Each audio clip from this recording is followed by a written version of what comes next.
Hey y'all, what's up?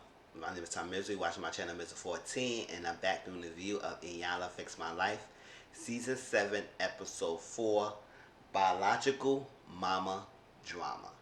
Okay, so we get a 40-year-old man named Terrell. He first found out that he was adopted while at the age of 6. He didn't even know what adoption is and all that stuff like that, so he just realized that he don't look like his adopted family. So he started to search. So I think he really didn't really start searching for his biological family until like late 20s or something like that. Late 20s, early 30s. And when he was doing the search on stuff, I guess one of the cousins, he found out the cousins related, and they reached out, and then they tried to connect the pieces that he realized he got 5 sisters. And then when he got the 5 sisters all called him and talked to him, and it's like a happy reunion, and that's time. But at the same time, it's also an emptiness and void to feel like, okay, I guess I'm adopted. He was raised in a loving home, 2 lovely parents who decided to adopt a young kid that's not biological theirs to raise them. He didn't have a bad childhood. He grew up well. He grew up with a nice, loving family. But it's always a piece of him to realize, it's like, where was his starter came from? What was his biological roots, and who is responsible for giving me up and all that stuff? So it's all valid feelings to have, and I think his purpose is to not discard his adopted parents, because that's who he raised with. That's the people who raised him to be the man that he is. But to blend his family together, his biological and his adopted parents' family together, and have a cohesive relationship, so he could have that connection. And this all falls on him because he has a relationship with both his adopted parents and his biological family. And how can he connect that? But he needs to learn what's the background story, why he was given up, and why he's not raised with his biological family and stuff like that. And also come to terms of knowing what the background story is, and know that you're not here to discard one family, because you gotta make your adopted parents know that you're not leaving them for dust to be with your financial family. You just want to extend your family and get them understanding that you is not taking away the fact that you are my mom. You are my mom. You raised me. You my mom. But also, I'm extending more love and support for other people who birthed me. So and that's the understanding. So it seemed like it was like the adoptive parents were feeling like, okay, he found his biological parents. Now he might not want to be around us anymore, and he might not just want to think and just like, oh wait, we have to raise them, and they my biological, so they this, and that's that. And it's not the case. It's because it's like, no. At the end of the day, you spend 40 plus years, and he's still your son. No matter what happened, he's still your son at the end of the day, legally as well. All right, so they talk about that, and so Iyanla had to sit down with Terrell and explain his side story. He said he felt alone and abandoned and stuff like that, just because of the hole in his heart of being given away to someone else. Now that he know that he got sisters and stuff, give away to somebody to be raised, and he felt different and stuff like that. And he also, part of his identity is he's gay, black male who's been adopted, and he's whole, meaning that he has 2 parents who raised him and loved him and raised him to be the best man he could be. But that's all part of his personality, his human being, his whole being. And we also got to get in terms that the biological mother had to come in terms that he's a gay son. Now, it was talked about how, I guess it was mentioned that he's gay, but the biological mom said, listen, if you was raised with me and everything, you would not be that way. And I said, no, that's not possible. How you were raised does not define one's sexuality. Sexuality comes in the mind, in the feelings, and emotions. Your sexual activities doesn't define your sexuality. That's what I'm trying to get other people to understand. You can have sex with whoever you want to have sex with. That doesn't define how you identify yourself as your sexuality identity. So that's that. And you can't explain how you feel and the connection you feel with someone who you really identify close with, because it's something that you kind of been born with. It's like that, and not knowing. And you cannot just choose. I said, okay, I'm just gonna be this way. It's gonna be this way. I raised up that how this way. No, being raised does not define your sexuality, and that's the thing. And whatever you feel, how the biological mind feel that, oh, it's against the Bible, that it's not right, it should be a man and woman, you gotta discard that, because at the end of the day, he was raised a well put family. He was not raised craziness. He was not sexually assaulted. He was not abused. He was raised by two loving parents, and he had a good childhood. He was traveling the trips. He's a singer. He has an album.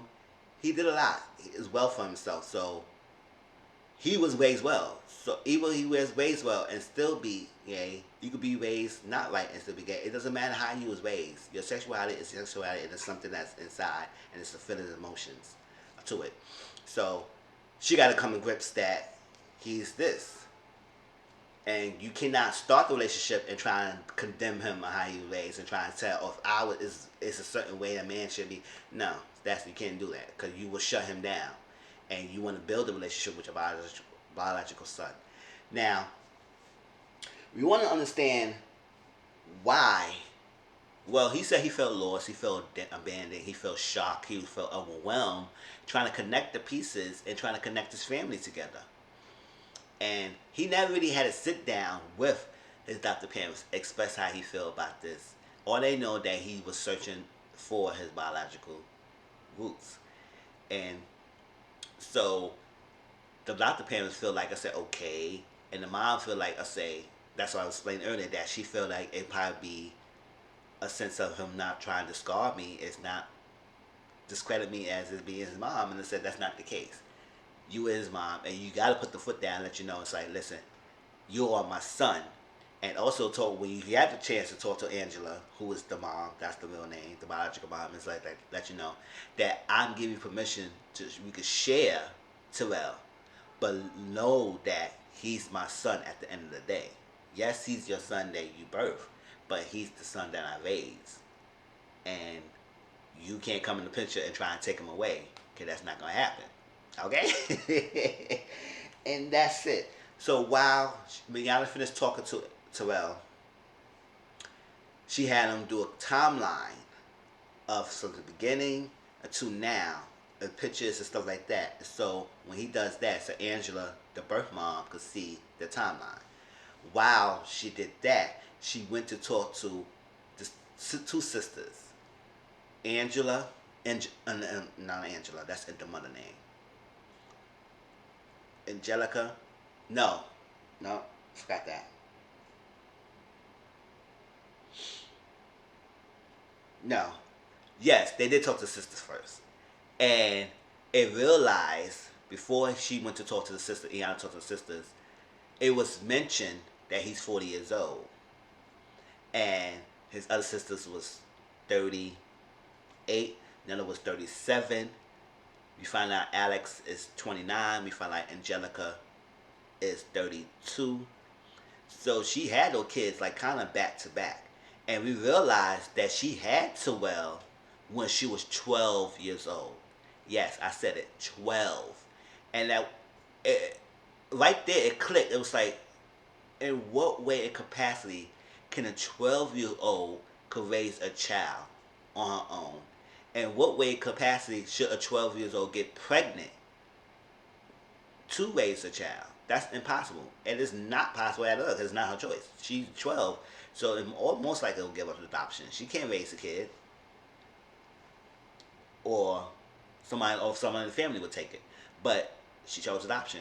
So, and what happened to the mom, Angela, the mindset, because that's what y'all don't try to get to to understand. It's like, do you understand what pain that your birth mom felt that she got pregnant at 12 and not protected by her own parents?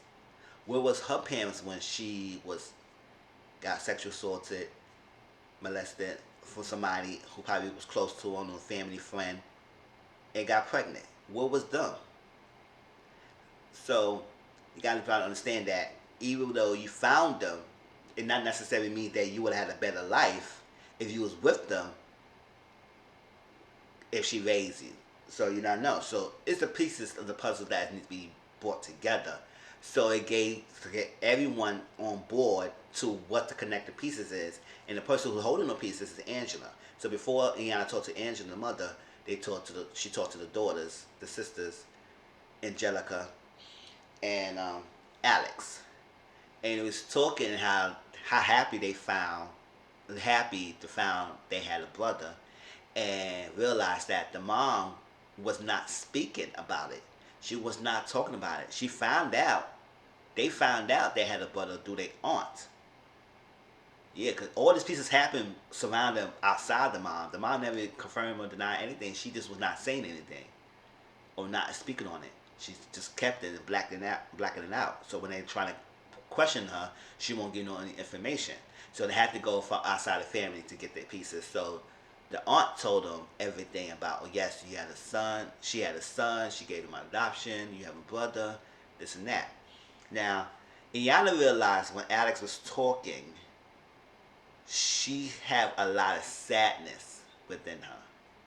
And it's coming through her body language. It's coming through how she was talking and how she was handling herself. And it was a lot of hurt and baggage coming from her, because it's like they were aware and they knew that the mom had Terrell when she was 12 years old. And so y'all was trying to get them to understand, it's like, how can she be enough person to raise y'all when she wasn't protected and raised and or being helped on, that she got pregnant by 12 years old? What was her childhood? It was taken away. And I guess part of that is like also their upbringing, and it was explained more later on how they was raised. And because Alex, youngest, I don't know if she's the youngest or not, but she's just 29-year-old. She was raised by the mom, and she didn't really have a good upbringing herself. She was abused. It was a lot of desperation. Her mom was leaving periods of time. She was wondering when her mom would come back or not. She didn't even start school till she was in 3rd grade, because if she would have started school earlier, Child Protective Services would have been taking her away. So she didn't really have a good upbringing. Angelica, she was raised by her father parents, so by her grandparents.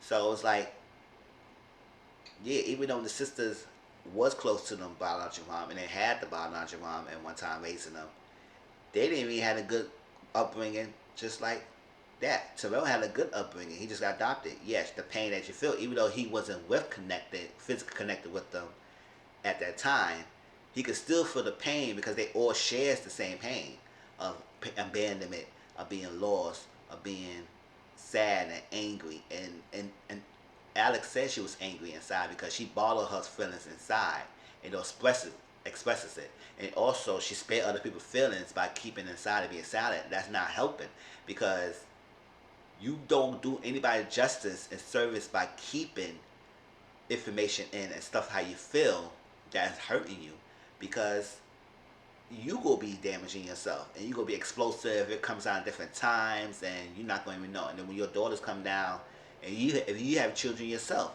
they might sit down years later, and you might repeat the cycle your mom was doing to you by being shut down and not expressive and stuff, and they were trying to get information out of you, and you not expressive because you want to spare people's feelings. No, speak, because it's not badgering the person, but it also gonna make the person ignorant of they thinking how things was, and don't realize that thing was terrible for you if you don't speak that existence. And Angelica felt that she wasn't there to protect Alex, and left Alex alone with the mom. But Angelica was 8 years old. She was that much older than Alex to be raised to make the decision to be the protector. So they all felt kind of pain about that. And now it was time to talk to Iyanla, talk to Angela, the mother, and she's 52, and she saw the timeline and she started breaking down. And she said the hardest part was seeing him as a baby and all that stuff. And then she zoomed in on the gayness, and I was talking about that, how she felt like he should be raised differently. He would be. I said it doesn't matter. You can't go by that, and it doesn't matter. You gotta accept that he's a gay, black, adoptive male, and that's all. That's all part of the piece of him. Who's is your son?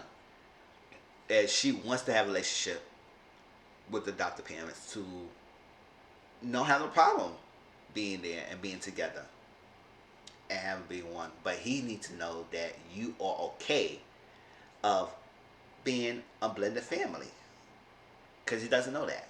He needs to know that, and that's what he needs to do. And she felt when she spelled her story about how her aunt boyfriend had a friend who was 18 and 19 years old when she was 12, preying on her. And yes, she was sexually assaulted, she was molested and everything, and then she wanted her father to protect her and be there for her. Wasn't there for her. Her mom wasn't there for her. So it's like she was just thrown up. Her childhood was taken away. So she just numbed it. And it was like she had no childhood. And I was like, you don't know what comes in the mind of her when she's dealing with being pregnant at 12. And then after that, year after year later on, kept getting pregnant. When the kids were so close by age. It's like, by the time she was 18, she was lost. She didn't know what to do. She didn't know how to raise a kid. Don't know all that stuff. So she just, it's like she's running. She's living, she's getting older, but her mind is still set back on when she was 12. Of that time period where she was assaulted. And it kind of brought home a little bit because my mom expressed her story to me. Like, it was weeks ago, she just had me on the phone and she just, I know bits and pieces of story because she talked to me, and that's why we're so close. But one day she just laid all out on the table and the thing and make her feel. I said, no, I don't feel some type of way about you. Now I understand more about you, Mom, and I still love you no matter what. Because you raised me, you protected me, you shielded me from a lot of things. And she had a similar story background. Me and my older brother she was a well older guy, and she was young, and she was tricked in food, and she had 2 kids, and it was like different, and get kicked out. She ain't had a good childhood growing up. So it's like, listen to the story. It's like it was hitting home a little bit, not to the extent that I felt all that stuff that of being banned and stuff like that, because I was raised by my mom, and she did everything she could to raise me and my younger brother, and she did a good job and the best that she can, and that's that. So they had a chance to have just Angelica, Alex, and Terrell to talk. And they was having a little small talk, but they ain't really go into deep of their feelings and stuff like that. And they had that sit down with Iyanla, and they had a deep talk. And that's what Alex explained about she was being abused and by the mom, Angelica. Her mom was physical abusive, verbal abusive. Because I think she was going through a lot of stuff because her mom checked out. She was angry of her child got taken away from her. So she didn't know how to be a great person. She wasn't there.